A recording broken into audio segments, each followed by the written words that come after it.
What's good? We're in the kitchen today talking about what I have right here. This is a list of my guests that attend the place that I work, their names, and the things that they like.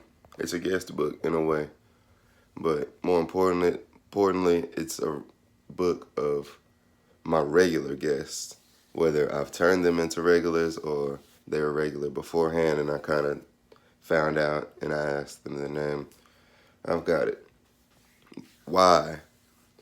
Something called the 80-20 principle or Pareto's law states that 80% of peas in a harvest come from 20% of the pea pods. It's true. Most of the time, it's not always 80-20 exactly. Sometimes it's 81-19. Sometimes it's 90-10.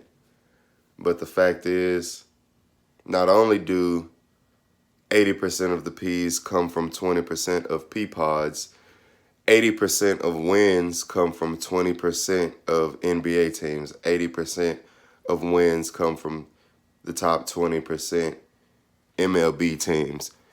In sales, 80% of the dollars are generated by 20% of the salespeople. In whatever situation where there are two polarities, 80% produce, 20% produce the top 80.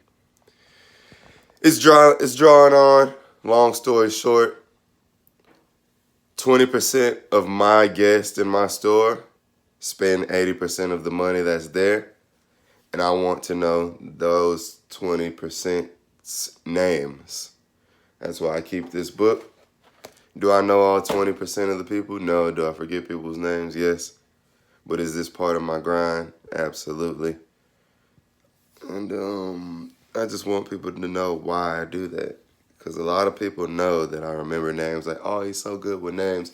He keeps a notebook with people's names in it and what they like.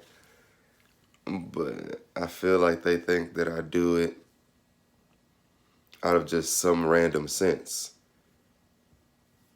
Have a great one. Iron up.